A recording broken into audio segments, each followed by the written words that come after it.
Pof. Malik. Kenop pintu kubuka dengan pelan. Sebisa mungkin ku coba untuk meminimalisir derit bunyi engsel yang ditimbulkan. Rencananya aku berteriak untuk mengagetkan istriku. Setelah itu, aku akan memeluknya dengan erat. Kemudian aku akan memasangkan kalung berlian di lehernya. Ya, tadi aku sempat membeli kalung berlian di toko emas langgananku. Flashback. Belum lama ini, aku mendapati istriku sedang melihat-lihat perhiasan di salah satu pusat belanja online. Aku sempat melihatnya, bahwa matanya seperti berbinar, saat menatap sebuah kalung. Namun begitu menyadari kehadiranku, dia pun segera mengalihkan aplikasinya, pura-pura membuka akun media sosialnya. Sayang, kamu lihat apaan? Tanyaku lembut. Enggak, kok. Nggak lihat apa-apa, cuma numpang lewat sebentar, tadi, jawabnya santai. Kamu pingin beli perhiasan? Tanyaku. Buat apa, perhiasan? Kan sudah banyak itu perhiasan. Aku juga jarang pakai perhiasan juga. Cincin yang Mas belikan saja, ada belum aku pakai, jawabnya. Ya dipakailah, hargai aku yang sudah membelinya, ucapku. Masak iya, semua jariku mau dipenuhi sama cincin. Nanti yang ada malah jadi norak, kampungan, cebiknya. Ya memakainya bergantian. Pakai perhiasan, jika berlebihan memang tidak dianjurkan dalam agama juga. Nanti jadinya ria, alias pamer. Dan saat istriku terpisah dari ponselnya, aku pun segera melihat benda pipi itu. Sekedar memastikan apa yang baru saja dilihatnya. Ternyata dia melihat sebuah kalung berlian dengan harga yang lumayan. Beberapa hari aku masih memikirkan kalung itu. Hingga saat aku ada sedikit waktu luang, aku segera pergi ke toko langgananku. Semoga perempuan cantik itu suka dengan pilihanku. Niat untuk memberikan kejutan pun kurungkan, karena menyadari bahwa situasinya sedang sangat tidak memungkinkan. Kulihat istriku sedang duduk di bibir ranjang, memegang ponsel, sambil menangis terisak-isak. Bahunya terlihat terguncang. Begitu melihatku datang, dia segera menyembunyikan ponsel itu, menutupi dengan selimut. Terlambat. Aku sudah menyadarinya. Tangan yang halus itu pun segera mengusap air mata di pipinya, dengan cepat. Sebisa mungkin, dia pun melengkungkan senyumnya, menyambutku. Namun tetap saja, getar di bibirnya masih bisa kueja. Ya, sisa-sisa tangis itu masih ada, meskipun dia berusaha menutupinya. Aku bahkan bisa melihatnya dengan begitu nyata. Kupeluk tubuhnya, berharap aku bisa membuatnya lebih tenang lagi. Tak kupedulikan bau keringat di tubuhku. Kesayangan aku, kenapa nangis? Tanyaku lirih. Seketika aroma sampo menguar ke udara, memanjakan indera penciumanku. Bahkan sudah sore seperti ini, rambutnya masih begitu wangi. Gak apa-apa, Mas. Tadi nonton drama, mellow banget, jadi ikutan nangis. Cowoknya cantik, cowoknya sukses. Baru beberapa hari nikah, ternyata cowoknya selingkuh. Bahkan selingkuhannya ternyata sudah hamil, terus cowoknya hampir bunuh diri, jawabnya. Setengah hatiku tidak mempercayai ucapannya. Tidak biasanya istriku seperti ini. Masak iya, hanya nonton seperti itu saja, dia sampai menangis sebegitunya. Sepertinya tidak mungkin. Ya sudah, gak usah nangis, entar hilang cantiknya. Oh, iya. Nanti kita pulang ke rumah ibu, ya, ucapku. Istriku hanya mengangguk di pelukanku. Namun isak tangisnya masih tersisa. Sayang, aku punya kejutan buat kamu, ucapku. Apaan? Paling cuma baju tidur. Aku sudah hafal, ucapnya.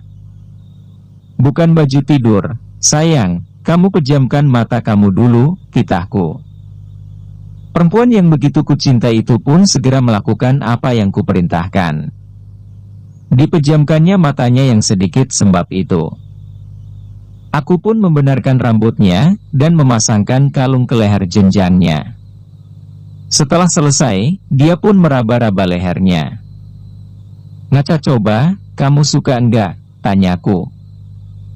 Mata yang tadinya tampak kendur, kini menjadi berbinar. Dasar perempuan. Di mana-mana sama saja. Jiwa materialisnya pastilah ada, hanya berbeda kadarnya. Mas, kok belikan kalung, sih? Kan aku pakai kerudung. Siapa coba yang mau lihat? Sayang uang kamu juga, ini pasti harganya mahal. Yah, bahkan dia masih pura-pura tidak menyukainya.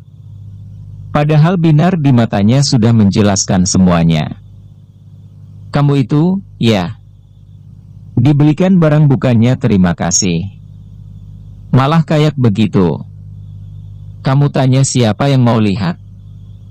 Ya akulah, yang mau lihat, jawabku pura-pura kesal. Iya deh, terima kasih banyak.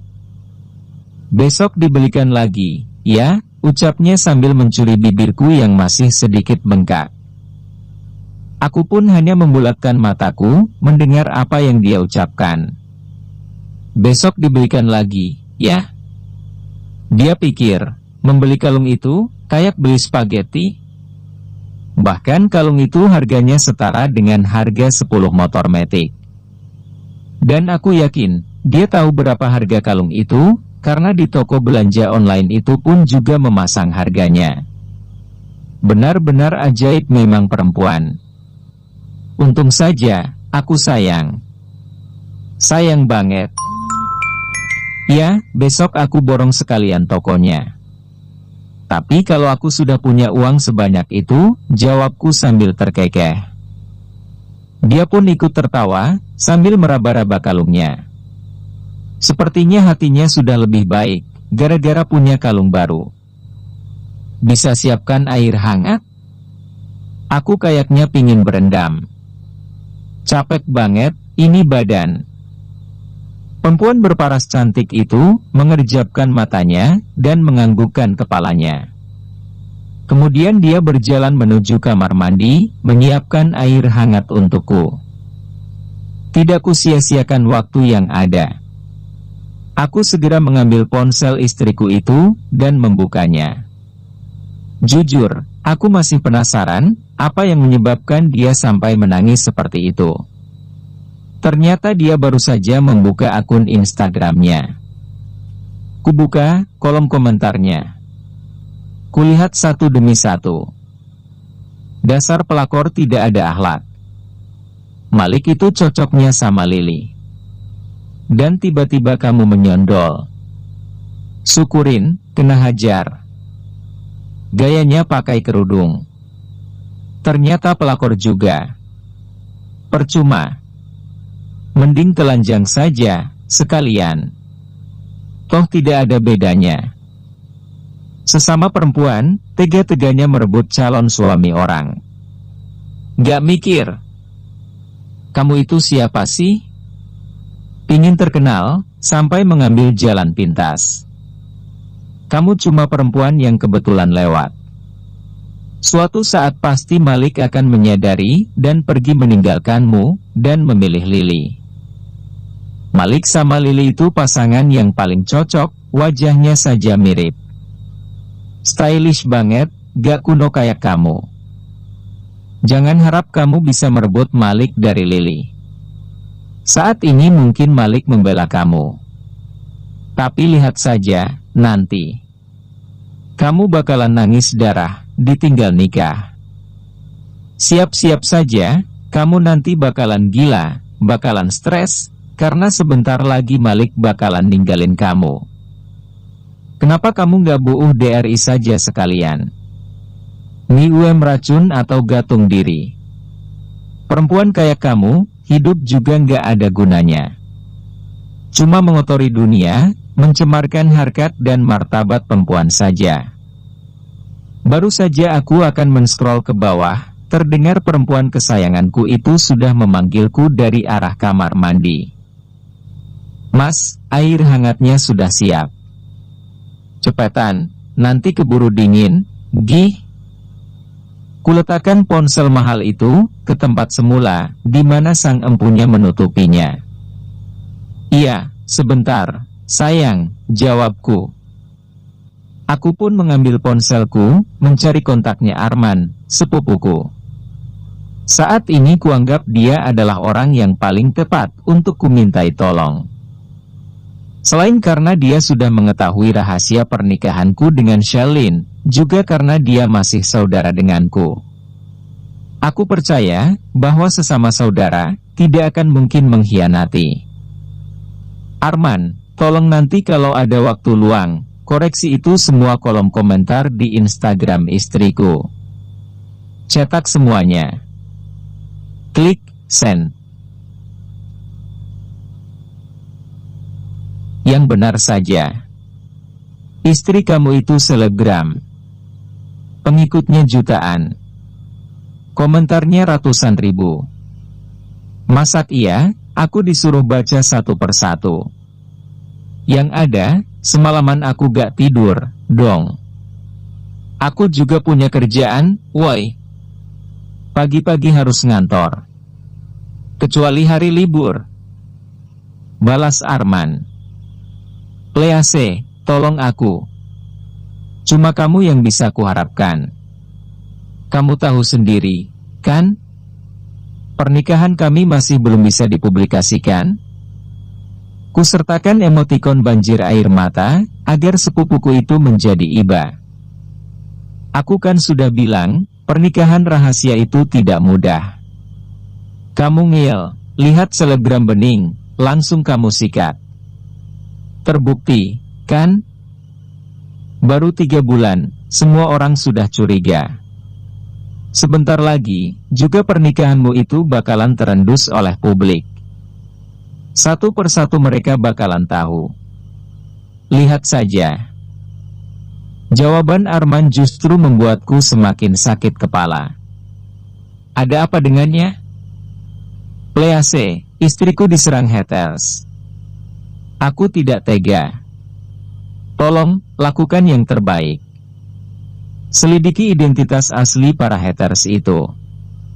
Jika sudah mengarah pada perbuatan ancaman atau pencemaran nama baik, aku tidak tahu lagi harus minta tolong sama siapa. Kamu bisa minta tolong sama kakaknya. Aku kira kakaknya lebih ahli, deh, balas Arman. Aku tidak mungkin meminta pertolongan pada Kak Ronald. Baru tadi pagi dia berangkat. Tidak pantas saja rasanya, jika sekarang aku sudah ingin merecokinya. Lagi pula aku juga tidak ingin dianggap sebagai suami yang tidak berguna. Yang bisanya hanya menghangatkan tubuhnya, tanpa bisa memberikan ketenangan, tanpa bisa melindunginya. Tidak. Aku harus bisa menyelesaikan tanpa melibatkan kakak iparku itu. Please, cuma kamu yang bisa kumintai tolong. Cuma kamu saudaraku satu-satunya. Aku nggak bisa mikir apa-apa lagi. Otakku buntu. Apa kamu mau, aku stres? Setelah pesan terkirim, aku segera mematikan ponselku. Tidak ingin berdebat lagi dengan Arman. Semoga saja dia bersedia membantuku. Anak itu sebenarnya anak yang baik, hanya sedikit menyebalkan, kadang-kadang. Ya, seperti saat ini. Mas, cepetan, airnya keburu dingin. Bahkan istri cantikku itu sudah keluar dari kamar mandi. Kulangkahkan kakiku menuju kamar mandi. Ternyata istriku sudah menyediakan air hangat di sebuah bathtub. Padahal aku tidak biasa mandi dengan berendam. Tadi hanya akal-akalanku saja, supaya istriku sibuk, agar aku bisa membuka ponselnya. Apa sebaiknya aku ambil saja air ini dengan gayung, dan aku mandinya sambil jongkok? Ah, benar-benar repot. Setelah berpikir sejenak, akhirnya, kumasukkan kakiku dengan ragu ke dalam bathtub. Dan seketika terasa hangat. Aku pun melanjutkan dengan setengah membaringkan tubuhku, memasukkan ke dalam air. Persis seperti iklan sabun di TV. Dulu, sebelum Shelin menjadi istriku, malam-malamku selalu kusibukkan dengan menstalking akun media sosialnya. Membaca semua komentarnya, hingga paling bawah. Menandai siapa saja, laki-laki yang kucurigai ingin mendekatinya. Sekarang begitu dia sudah menjadi istriku, aku justru abai. Hingga aku tidak tahu, bahwa kolom komentarnya sudah penuh dengan komentar yang menjatuhkan mental. Pantas saja, dia menangis sesenggukan. Mental orang berbeda-beda. Bagiku, bulian dan hujatan, tidak pernah kuanggap serius. Kubiarkan saja. Tapi bagi istriku, dengan hatinya yang selembut kapas, entahlah. Dia bisa kehabisan air matanya. Kurendam tubuhku, hingga dada. Air yang sedikit panas ini, membuat tubuhku merasa lebih ringan. Peredaran darah pun terasa lebih lancar. Kupikirkan tentang banyak hal. Bagaimana jika semakin ke bawah, komentar itu justru semakin parah? Langkah apa yang harus kulakukan? Aku masih belum bisa berpikir. Hal seperti itu, jika dibiarkan, juga bisa berakibat fatal. Namun jika mau mengambil tindakan hukum, apakah tidak dianggap terlalu lebay nantinya? Karena memang sering ada artis yang melaporkan haters justru berujung petaka. Dan mereka akan menjadi saling lapor. Dan orang yang menjadi rival sang artis, akan berada di balik layar, membela si haters. Masalah akan berputar-putar, tidak ada selesainya. Yang ada justru akan mengganggu kinerja. Waktu yang seharusnya dimanfaatkan untuk hal-hal yang positif, justru habis untuk mengurusi hal yang remeh-temeh, yang tidak ada gunanya. Penilaian publik menurun, pendapatan menurun, dan kemampuan otak untuk berpikir pun akan menurun. Belum, nanti identitas pelapor. Apakah istriku bersedia maju sendiri, dan aku cukup memantaunya dari belakang kamera? Terus terang aku merasa tidak suka, ada netizen yang mengata-ngatai istriku, dengan kalimat yang tidak beretika seperti itu. Jika saja dia seorang laki-laki, dan ada di depanku, ingin rasanya kupatahkan semua jari-jarinya. Ingin kurontokkan semua gigi-giginya. Orang-orang yang sebenarnya tidak tahu apa-apa, namun dengan seenaknya menghakimi orang yang tidak dikenalnya. Apakah sebaiknya, aku balas langsung saja, komentarnya, dengan akun Instagramku? Ataukah sebaiknya aku terus terang saja, bilang kepada manajerku, bahwa aku sudah melanggar salah satu poin penting dalam isi kontrak kerja sama itu? Kemudian meminta kepada pihak manajerku untuk melakukan negosiasi kepada pihak perusahaan. Tapi bagaimana dengan pesan Kak Ronald?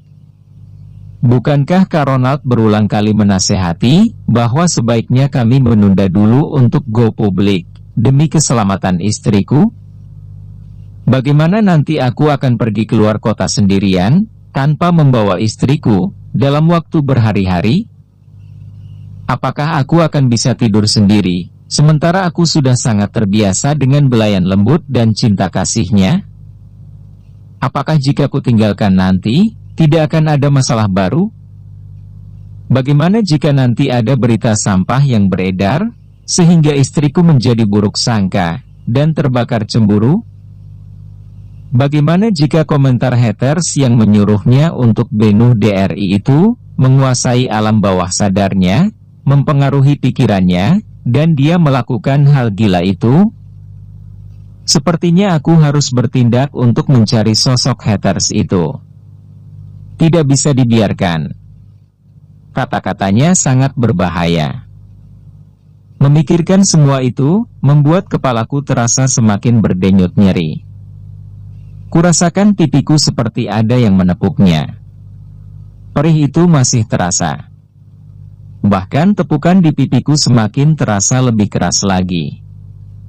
Mas, bangun, Mas. Kamu kok bisa sih tertidur di bathtub? Kamu dari tadi malah tidur? Belum mandi? Istriku sudah berteriak kecil, tepat di samping telingaku.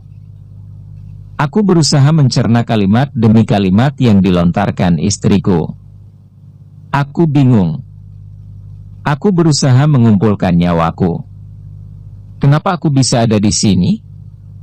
Bertelanjang di dalam bathtub, dan tubuhku terendam air. Aku berusaha mengingat-ingat, tapi tidak ingat sama sekali. Kamu itu, ya. Katanya mau mandi, malah tidur. Sudah gede tua, tapi kelakuannya kayak bayi. Ya Allah, celoteh istriku. Aku gak tidur, sayang. Cuma ketiduran sebentar. Tapi aku sudah selesai mandi kok. Yakin? Aku menjawab, meski dengan perasaan bingung. Apakah benar, tadi aku mau mandi? Aku kan nanti mandi di bathtub. Sudah mandi bagaimana? Rambut kamu masih kering, ini. Masih acak-acakan, bau matahari. Kalau sudah mandi, harusnya rambut kamu wangi, bau sampo, Mas. Ini airnya juga masih bening, belum ada tanda-tanda tercampur sabun, belum ada busanya juga. Istriku berbicara dengan nada kesal. Kamu bisa mandiin aku, tanyaku. Dia justru membulatkan matanya. Masak iya, sudah gede tua, tiap mandi, minta dimandiin kayak bayi. Tadi pagi juga aku yang mandiin, loh, masak, sorenya harus aku lagi. Dia berbicara dengan nada sedikit tinggi. Galak amat. Padahal baru saja aku membelikan kalung mewah untuknya. Apa dia sudah lupa? Aku memilih diam. Berdebat pun kupastikan tidak akan menang.